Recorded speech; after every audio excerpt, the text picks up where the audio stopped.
Oh, hype and rub. She's not gonna know what to do with herself. Sarah? That's jack full of compliments. Thank you. For you. Thank you. She's looking for you. One for you. So cute. And no, wait, what do we have now? Halacha of shabbos. Michal. Michal. That was so cute. Can I see your hand? The mariachi. Wow. Oh, baby. Wow. Amazing.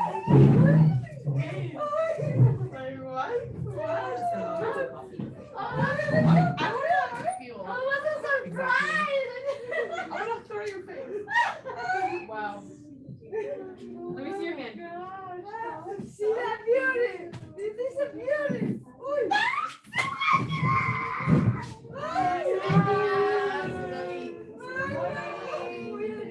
It sure does make your eyes pop. I like the Girls, you're so funny.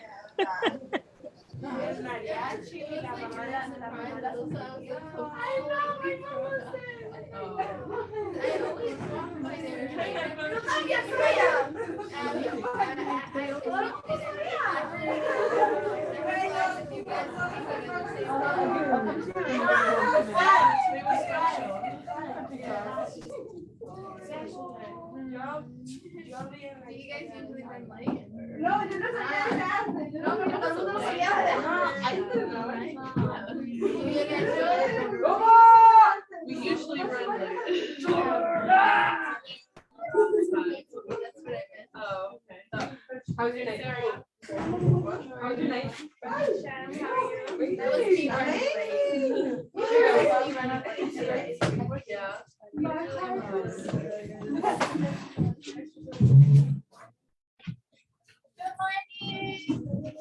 Morning.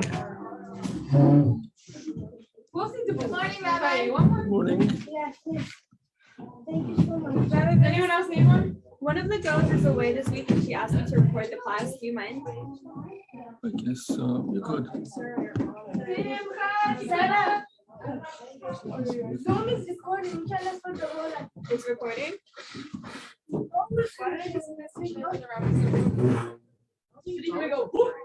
Okay, it says it's on Facebook Live. Yeah, maybe turn it Oh, on. it's your girl.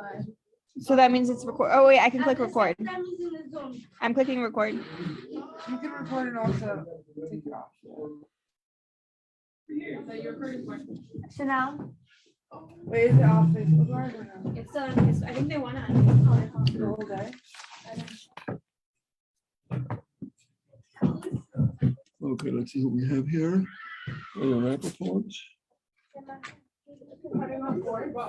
and Hilo White.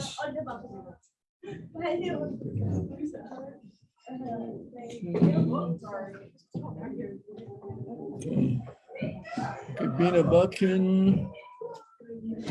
Liberivka Bosch is here right there. And Circa.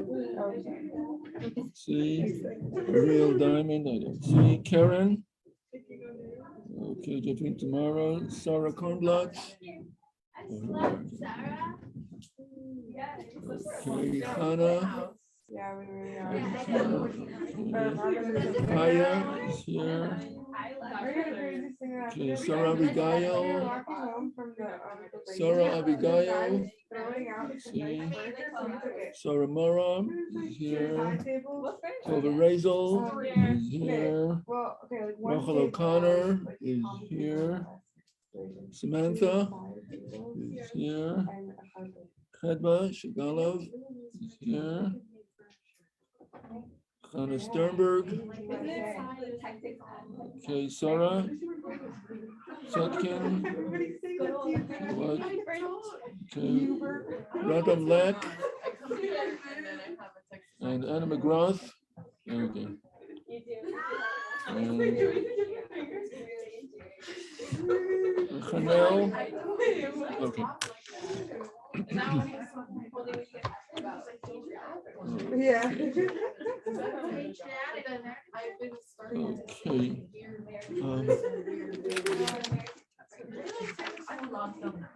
They're gonna take it. Okay, page page 192. 192. We actually started this last week about malabing, whitening, washing, and we said that there were 3 steps to it, which is soaking and agitating, rubbing, scrubbing, and then wringing. The soaking of making something wet to remove dirt. So it matters what material we're speaking about. It's something, as far as soaking is concerned, it applies to something that absorbs the water. Therefore, when we have plastic, or the same would be with one of these tablecloths. So in order to immerse it into water, we would have to see, is there anything that's in this tablecloth that would apply? So this is plastic on both sides, right? Some of them have the felt backing, so then that could not be soaked. The top of it could be, some water be put on and wipe it down, but the ones that have the felt could not be put immersed in water. Now with this does have stitching. So the stitching is material that cannot be made wet. On the other side, it has a thin layer of like a felt, but it's like really good. So it matters if it absorbs water or not. That would be a technical, is it all plastic? This one seems to be all plastic because I see my fingers. So I would say that this is also plastic. I don't think this is felt. Others might be actual material, but the actual stitching itself, It doesn't feel like the same. no, doesn't, I know. Probably have different. Okay, so this one I can see pretty translucent, so this one, but it does have the stitching if we would be concerned about that. Okay, so you'd have to make the decision to sort of see what happens when you put it in water and soak it and squeeze it and see what comes out or not. So it only apply to materials, as far as soaking is concerned, it only applies to materials that absorb. And therefore we have the rubber boots. If they don't have any stitching, again, no material stitching, so you could actually pour water on it if you came in from it was all muddy. You want to pour water on it, it would be permissible to pour water on the rubber boots on Shabbos if they have no. To clean it off. To clean it off so you can walk into the house, But so as long as it doesn't have any stitching, so then it's a non-absorbable material. The same would also be when we want to have something that is of, let's say we have the scrubbies. Yeah. So if the scrubbies are made of, if it's a sponge, so then that cannot be used on Shabbos because it absorbs the water, you hold it, squeeze out the water, that itself would be an issue. So the scrubbies that are, the sponges that cannot be used, the scrubbies, so as far as the plastic ones or the nylon ones, so halachically, it doesn't absorb water. However, the Rabbanan were concerned that if it retains water, then we give it the status as if it absorbs water. So therefore, when you have the scrubbies that are tight knit and you put them into water, you take them out and you squeeze them, the water will come out. So that absorbs water. The same would be like a steel wool. Something that is dense, holds water. So that cannot be used on Shabbos. It would not be a Torah prohibition, but it is rabbinic because anything that does retain the water, it seems that is if you were squeezing it out, so that would not be permissible on Shabbos, yes. But if it's not so tight and it's like kind of loose plastic. Yes, fine. Yes, so the test would be, you put it into water, take it out, and if everything just drips out and nothing is really left there, it just will have the surface on it, that would be fine. So you have the Shabbos scrubbies. What makes it a Shabbos scrubby is it's a loose knit. You put it in the water, you take it out. Since it's made of plastic or nylon, it does not retain the water, so that would be permissible. We also spoke at a previous time. Also, you're coming from a rain. Your hair is dripping. So again, squeezing out the water from the hair, that would go into the same category, that since it retains the water, we consider it halachically, rabbinically, that it is something that as if it were to absorb water, and therefore we could not actually squeeze it out, but you could fluff it, you could fluff the hair, you could put a towel on your head, but not to make it into a turban that that you turn. That cannot be done on Shabbos, but you could put it on top, and you can keep changing places where it'll absorb the water until it becomes just damp. Then you could fluff it out. If it comes to a point where if you touch it, it does not transfer the wetness, that's considered halachically dry. At that point, you could do whatever you wish with your hair. So until it comes to the point where it becomes damp, but not wet. So then, other than that, you just keep shifting around until it dries out. You can fluff it out. That's fine because you're not squeezing it. That would be good. Yes. What about not your hair, but just like your body? Okay, that it's only water. It's only hair that retains water. The rest of the body does not would not apply. So you could just dry your Yes, your arm with a yes, towel. yes. But if That's right. something spills, you should just put the paper towels and let it soak. You shouldn't wipe it, right? Okay, now with the spill. So so we have a few issues here. One would be, are you cleaning the object that you're putting onto the water? So let's take an example. Are you allowed to wipe dishes with a dish towel? Now you clean the dishes.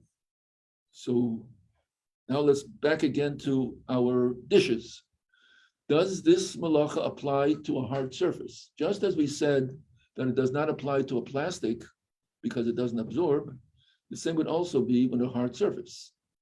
So as far as the dishes are concerned, this malacha would not apply because the dishes do not absorb the water. So you can. So let's see this. So as far as the dishes are concerned, you are permitted to wash the dishes, put them into water, soak them, scrub them with a Shabbos scrubby, and also to dry them.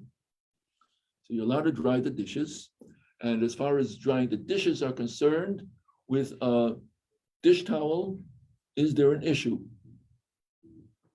Oh, because the dish towel, if it gets too wet, can squeeze. Yeah, because then if you bring it out, then it's not. Okay, so now let's look now. First of all, are you allowed to use the dish towel to begin with? Because the dish towel become wet from the wet dishes and cutlery. So is that an issue? But then Let me give you a second. Let me give another example. Can you wipe your hands with a towel? Yeah.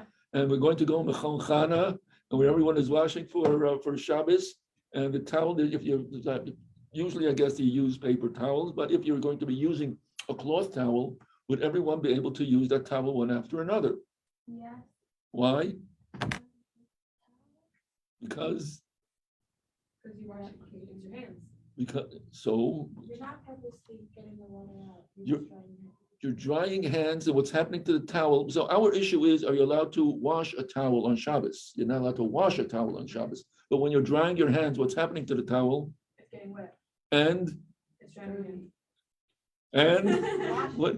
And are you washing the towel? When you dry your hands, are you washing the towel? No, you're making it dirty. Okay, we're making it dirty. Therefore, you're not cleansing the towel. The malacha is cleansing. Right. The malacha is not making it dirty. So therefore, using a towel is permissible. Even if it is getting well used, it is permissible. The same would also apply. The same would also apply when we're wiping the dish towels, using the dishes. Again, what's happening to the towel? It's not becoming cleansed. It's wiping the dishes. And what people will do at a certain point will wash the dish towel at a certain point because it's been used. I don't know why would you want to wash the dish towel? Isn't it all clean? Clean dishes, but people still wash the dish towel, right? Am I correct? Well, when Okay. you set it down afterwards, like on the counter or whatever, it gets dirty from when it's wet. Okay, and it so- picks up dust and stuff. Okay, so Also, Also, Okay. like, if you're my siblings, who are children, you'll sometimes wipe your hands off on it, even if you haven't washed them first, just like wipe Okay, your stuff fine, off. okay, but the idea is that you are permitted to use the dish towel, you're permitted to use the hand towel, and so that's fine. Now, yes, your question. Is the thickness of the dish soap an issue? The The thickness of the dish soap? dish soap, oh, okay, that it is an issue where it goes into another category. Or something that we'll speak about that, but to use a dish soap, it would be something that is pourable like water, not to be a thick, syrupy, concentrated. We'll speak about it when we come to that malacha. What's the issue? I think is that why some people have like a lot of water in their dish soap? Yes. So firstly, it's economical. It's economical, but again, you don't want to lose the strength of the soap, or else if it's too watery, it's not going to do the job. But anyway, the reason why they do it is for Shabbos. It would be in order to dilute the thick soap. So that is an issue, not to use a thick, heavy liquid on Shabbos. We'll speak about that when it comes to that malacha. So as far as that is concerned, that would be permissible. Now, what happens if we do have a spill on the table? So number one, it matters if you want to wipe it up. So it matters what it's spilled on. So again, if it's in a plastic, so this tablecloth is not a washing issue or a squeezing issue. So that would be, what would you do if there's a spill on the table? What do you do? Okay, you put a towel on it. Now, either you put paper towels, if you hate paper towels, napkins, that are fine. We're not going to be squeezing those out. We're not concerned about it. With a towel, so preferably it would be a rag. If you have clean rags, that would be our first choice because they're made for wiping spills. Therefore, we don't assume that you're going to be concerned about that rag, that you want to do something good on Shabbos that would be forbidden. As far as the towel is concerned, so do people bring towels? No. They don't. So therefore, that itself would also make it more permissible.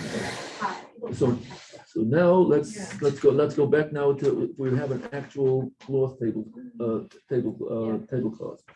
So here we could put something on it. It's going to absorb. You could take paper towels and put some on the bottom, underneath, and on top, without actually squeezing it to actually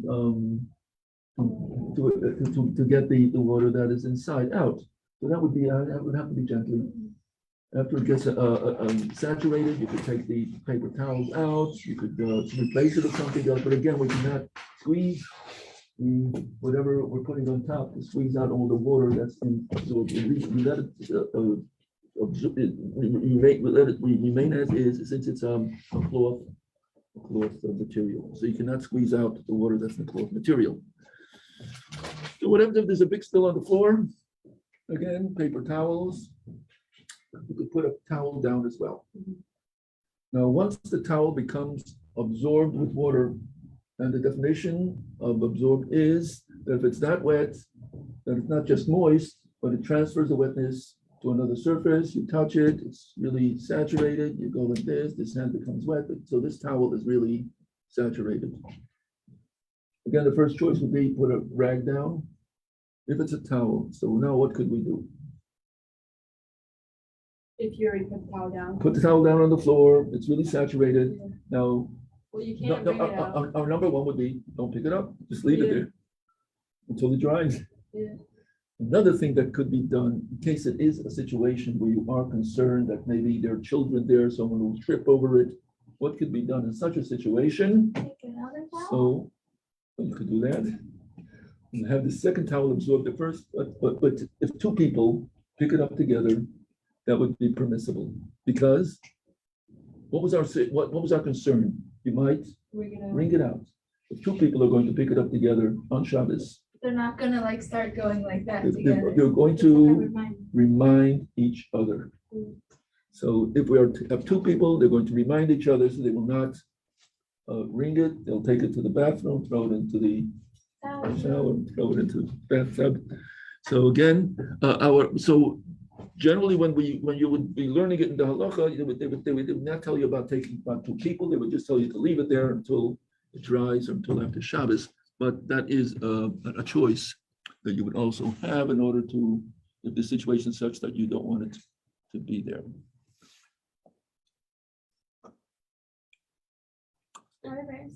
Could one of those people be a kid? Yeah, anyone, just someone who's going to, the fact that you're getting two people, that itself is the one, even the adult is going to remember, why is he asking someone else to do it with him?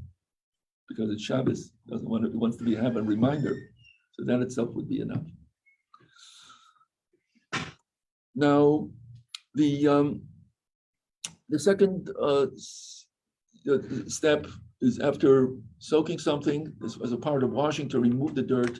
The next step would be to scrub. Now, with scrubbing, vigorous scrubbing would also apply to non-absorbent surfaces. If it is of some material, if it's a soft, pliable material, it would not apply to a hard surface. So taking the countertop or a table and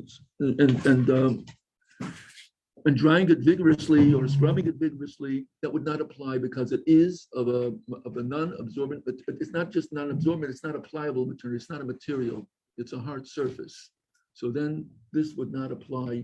So you could, if you have the Shabbos scrubby, something got on, the cholents got baked, caked on, whatever it may be, you may scrub it rigorously because it's not a pliable, it's not a material. So the countertop, the table, that would not, this would not apply to that situation. Even if it's wood? Because Yeah, wood so does absorb, well, with our wood, usually it has some varnish on it or whatever it may be. It's not going to, it would not absorb the water. That's not on the time that you're doing it. So as far as dishes are concerned, again, it's a hard surface that's not pliable, it's not a material. So then the scrubbing or rubbing as vigorously as you wish, there is no restriction concerning that. However, any pliable material, so then taking one end to the other and scrubbing them vigorously would not be permissible, even though it does not absorb, but it is a material. So as far as soaking it is concerned, that would be permissible when it comes to non-absorbable. So speaking about, let's say, when it comes to our plastic tablecloth. So as far as soaking it is concerned, that would be permissible. The same thing would be also, you have the baby bibs. So again, as long as it doesn't have the stitching, so then matters what kind they have. You have those that are not pliable. It's a stiff material, stiff plastic that they just, it has like a place to catch the crumbs. But those aren't so stiff. I'm speaking about a stiff one. You have the ones that are regular bibs, that's material. No, Like there's the the rubber ones ones? that are like Silicone. rubber that you could still move it back and forth. That you could scrub them? Is it able to turn over, do one surface to the other? Are they that? They're rubber. I know, but it matters how stiff they are. No, they're flexible. So It's like a so it's silicone. flexible, so we would not scrub it.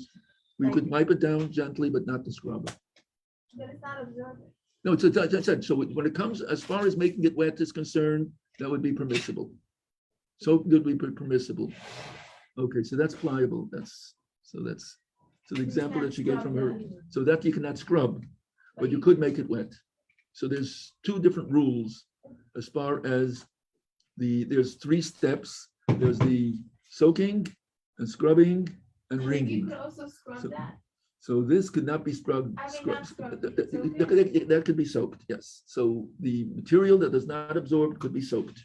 So if you have a baby bib that does not have any stitchings on it, that would be threads.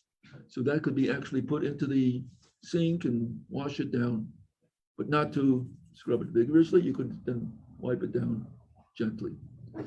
So there are different rules when it comes to soaking of non-absorbable material and the scrubbing. Now we have the ringing.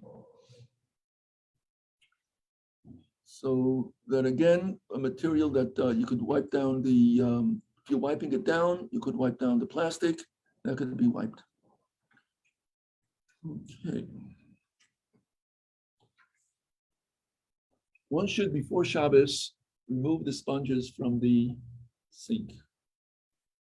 Because then you're pouring water onto the sponges, you're soaking them. It's something that one should not do on Shabbos. So therefore, before Shabbos, all sponges out.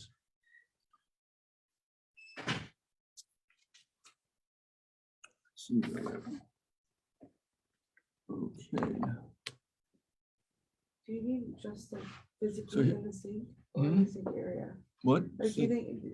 When you're going to pouring things into the sink, is the sponge going to get wet or not?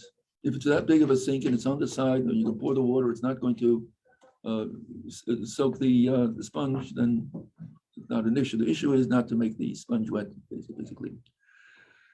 No, so we have, so this is on 193. Cleaning with water an object made of nylon. So nylon garment or tablecloth, the same status as leather, which is permitted to rinse under the faucet. It may be dipped in water, but it's forbidden to be rubbed or squeezed.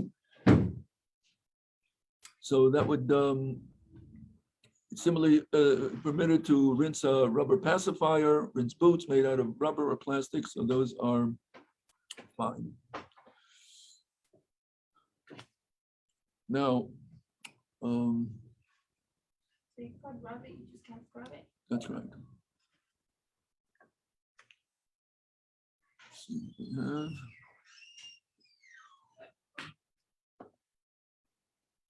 on page 194. Now the shaking dust out of a garment. Now the fact that it is absorbed inside, that means that the garment is wet, is dirty. Shaking it out is removing the dirt, cleaning, cleansing. So can you shake a dusty garment on Shabbos? So we have two, shaking it wherever you wish, yes, shaking it out the window. No, you can't. Okay, so now we have, so let's first of all see what is the situation that would make it forbidden or not. So we're speaking now about something that is absorbed in the material. We're not speaking about something that's on the surface. On the surface, you're allowed to take a dry, if the garment is dry and you have something that is on the surface, you could take a dry cloth and wipe it down. So it's not, so now that's the question. Could you just go like that? Could we shake it out? You're saying like if there's crumbs on the shirt? So yes, crumbs, that's no issue. The same thing is also you have something fell on you, some chunk fell on you, some beans, so you could take it, take it off. You can't make it wet, but you could take a cloth, a napkin, and just wipe it off gently. Now, when it comes to shaking, why would you have to shake some? So if you are, it's back again with the crumbs. If there are crumbs on the surface of your garment and you want to shake them off, you could shake them off. Because again, it's not absorbed, it's on the surface, that's fine. So where does the issue come in about shaking something vigorously? That would be if there was actually dust inside. You left your coat over the summer, and then on Shabbos you take out your Shabbos coat and you did not put it in plastic or in a coat garment, and it is now very dusty. So can you shake it out? And when you're going to be shaking it, you're going to see the dust flying. That's that's the situation we're speaking about, where there's actually absorbed dust inside. So here, the rule is, would you wear it as is? Shaking it, is that a cleansing process for you? Without it, you would not wear it. So if that's the situation, you could not shake it out on Shabbos. So again, it is the subjective that for you, would you wear such a garment on Shabbos or not? If the answer is no, then you could not shake it out. Again, from the absorbed dust. If it's on the surface, you could take, you could brush it off with your hand. You could take a rag or the cloth. Yes. Wait, but if you would wear it, if you just took a cloth and like did like that, then could you just shake it because it's easier? Yeah. Because you would wear it Yeah. that way? Yeah. So again, if it's something that you would wear, again, you have to be truthful about it. No, Would you but wear? I I'm don't saying, care as long as you don't see it on there. I'm saying, as long as if you to you, it's fine. The dust doesn't bother you because it's not considered to you dirty. Why would you shake it out? Is it dirty in your standard? Is it dirty for you? Then shaking it out vigorously, that is cleaning. If it's not dirty for you, then it's just it's a secondary thing. It's not really a cleansing process. Okay. So yes. Wouldn't it be like either way? If you would wear it, The question is it considered dirty? The definition of dirty would be, in this case, with the dust, it would be subjective. If you feel that you have to shake it out, then back in your mind, it's dirty, you're not going to wear it. Now, as far as shaking is concerned, again, something that's on the surface, that's fine. Something that's absorbed becomes an issue. And that would be the same when it comes to coming in from the rain with a wet coat. Wait, so why is it like to take off the water when you have it in there? Why? Again, because it's not really absorbed. It's not absorbable material. But so we're lenient for that. So, however, when it comes to a garment that's actually saturated, came in from the rain, and you don't want it to shrink, so then you want to shake it out vigorously to get the water out. That would be Why would it shrink? wool, wet wool. Would it shrink? I don't know. What do you say? If you were to make a woolen coat that becomes saturated from the rain, would it shrink? Yeah. Hmm? Yeah. Okay, it matters, I guess, what kind of weave it has, how much it absorbs, and I guess it would be. And if we actually wear those, we don't. So therefore, shaking out the coat coming in from the rain cannot be done. Now, what could you do with a wet coat, a wet jacket? What could you do with it once you come into the house? And you not so that other people see it, right? So we do not put it out to dry, that it's visible, that it's something that was wet and now you're drying it. That cannot be done because it looks like something that was washed. It looks like you did your laundry. So therefore, we don't want people to come to the wrong conclusion that, especially if it is something that's like a blouse, a skirt, putting it out to dry, it looks like it was laundered today and you were drying it. So therefore, this is called maris ayin. We don't want to do something that looks suspicious to others. And that's a Torah standard, because the Torah says, "V'yisim nekim yad Hashem Yisrael." You should be innocent in the eyes of God and of Israel. This is a situation where they were on the ready to go into Eretz Yisrael, they're ready to go into land of Israel, and the Shevet, the tribe of Reuven and Gad, wanted to stay on the eastern bank. They did not want to cross the Jordan because for whatever reason they had, they came to Moshe and they asked him permission. And Moshe Rabbeinu says, people are going to come to a wrong conclusion. They're going to say, because you are frightened to cross over the Jordan, And again, it's going to bring fright to everyone else. And we're going back again to what happened 40 years ago when the spies came back and they gave a bad report of fright going into Eretz Yisrael. So they said that they're going to be in all those who are of army age are going to cross over the Jordan together with everyone else. They're going to be there until everyone else is settled, which took them 14 years. And then they're going to go back to their families. So so Moshe Rabbeinu says yes, and if you do so, you will be innocent in the eyes of God. You fulfilled your promise, and also of man. They will see that you're not afraid. You're going to be crossing the Jordan River. So the Torah tells us we are concerned what people see and observe, where they should not come to a wrong conclusion.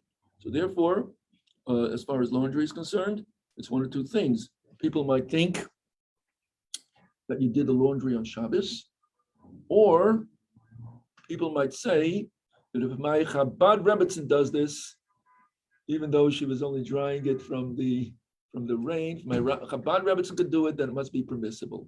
So here again, we don't want to let people come to wrong conclusions. Either they will make a conclusion that you're not very observant, or they'll come to a conclusion that if you could do it, then everyone else could do this as well, not knowing the circumstances that it was not a malacha, was not done, it was not a transgression of Shabbos.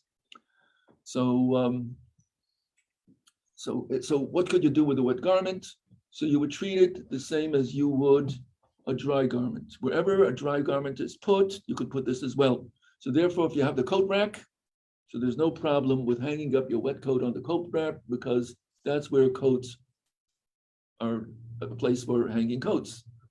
So that's fine. Some people would put it in the back of a chair. That's fine.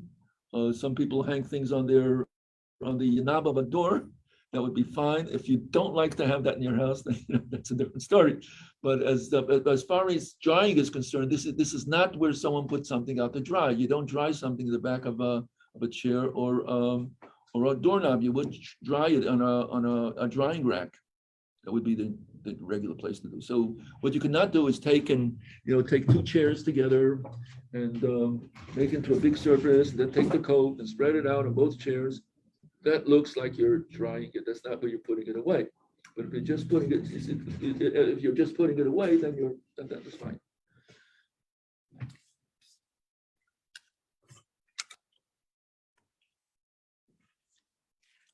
Okay, any questions on this? Rabbi, Yes. unrelated, but a little bit, well, pretty unrelated. Are you allowed to walk over the Brooklyn Bridge on Shabbos? Brooklyn Bridge. It matters how. It's a technical question. It matters how far you could walk when there's not habitation. Is there a little building on the Brooklyn Bridge where there's the workers have their? I'd have to find out information about the Brooklyn Bridge, because there are some bridges that actually have a little room where the workers could store their tools, or they have their snacks there, whatever it may be. So then it's an issue of how far you could walk in a place that's not inhabited. So that's a technical question. I'm sure that people would know the answer how long the Brooklyn Bridge is. So I can't answer you that. I don't know the information. Okay. Okay, thank you. Okay. So let me finish in those who are here. In that vein, I have a question, which is, how much can we walk in Prospect Park? If it's enclosed, no, if it's Prospect Park is enclosed, is it enclosed? Yeah. What is that? I'm thinking about Prospect Park. I think it's enclosed.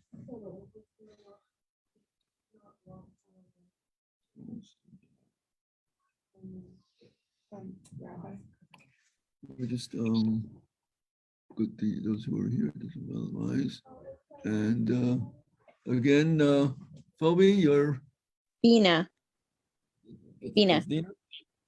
Bina. My English name is Phoebe, but my Hebrew name is Bina. Okay, Bina it is. You're the first one. And let's see, Radam. Radam is Lack.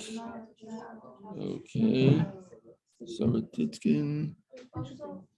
Yeah. Yeah, I want to hear it. Okay, so Rabbi Gail.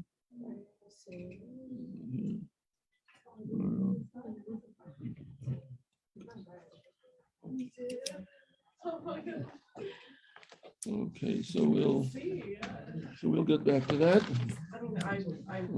What is that rule with like walking? Like why is You the question? can't walk, it's about a half a mile out of the habitation. What do you mean? Like, So walking a half a mile, let's say if you're in the country, from the bungalow colony, you could walk, there's a distance of how, you could walk about a half a mile outside the bungalow colony, where it's not a place of habitation, so it's limited how far it can go. but if a bridge, like to Manhattan, is like shorter than half a mile. Yeah, you that's can't go out that's there. fine, that's fine. Why is that a rule? It's a Torah source, where the camp, where the Mishkan was situated, how far was it, from, what was the distance from the places where the tents were set up? So they put it in such a way that they are able to walk to the Mishkan on Shabbos. So it's a chapter in its own. Okay.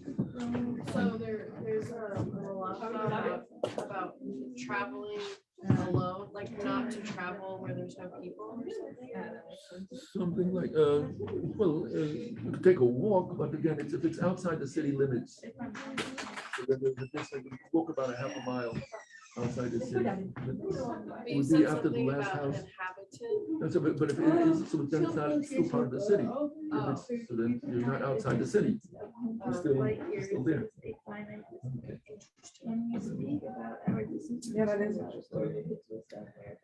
What's her name? My name? I think it was Love. Right? Yeah, thank you. Because it comes from Blake.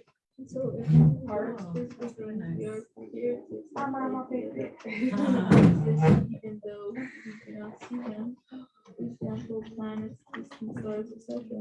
So too, we should be willing to accept that the sun heaven. I like hanging out up here in the break. Everyone cannot appreciate. I don't know why. So Like more usually it's faster when we're not being taught. Yeah, like when you're a kid and you would go to school like after school hours and you'd be like, Yeah, maybe that's why. You just crack the relation code. to it. Just One of those like, people do. distance, from them. Emphasize that thing of, It seems all my parents. There's like stars and stuff that you can't see,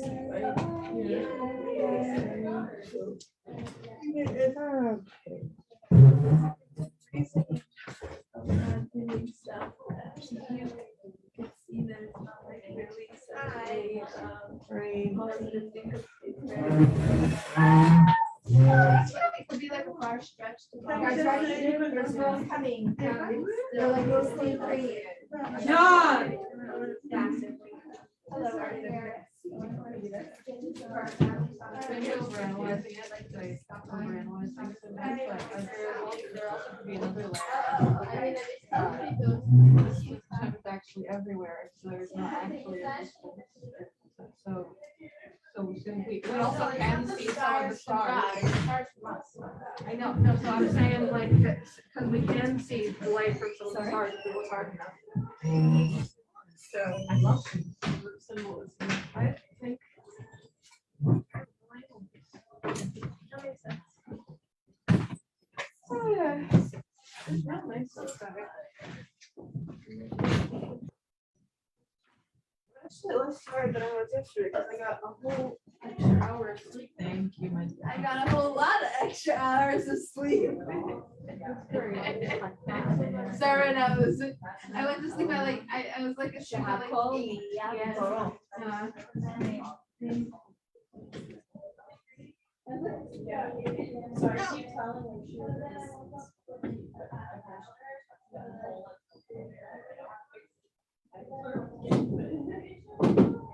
I'm like, yes, and I should, but I need to like remind him that I can do that.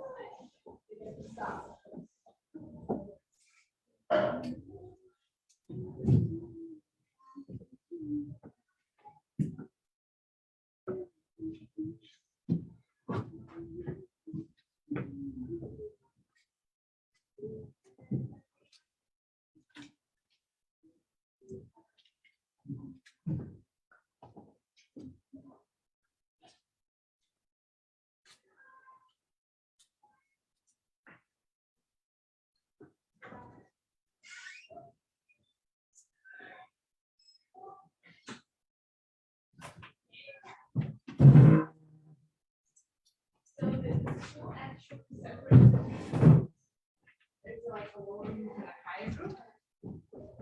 according to us. So this is one group. Number one. Because it's an acting group. They're from New York City. Oh my goodness. Here. Oh my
It was hard.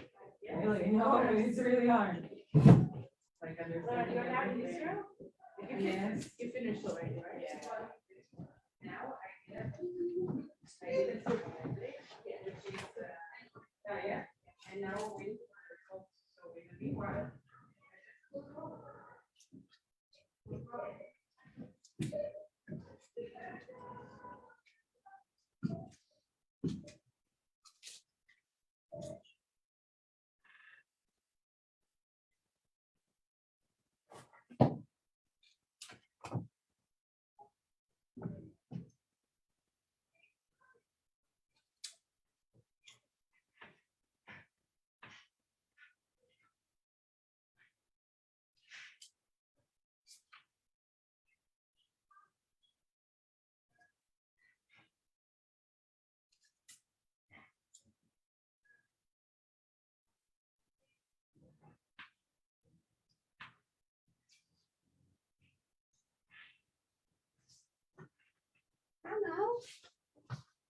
Hi, Sharon. How much more time are you here for? Only one more week. Oh, one more week? Yeah. Okay. That's better. Yep, still got time. Yeah, time, right, okay. And I'm really enjoying it. You know, I found it a little hard to settle into New York, but Yeah. now I'm settled. I'm like, oh, I only have a week left. Once you finally settle, right? Exactly. What's this? For the office? Okay, thank you. I know, and when the weather's nicer, it also helps. Oh, it's so beautiful. I think, I don't know, I'm like, I'm like happier, you know? That was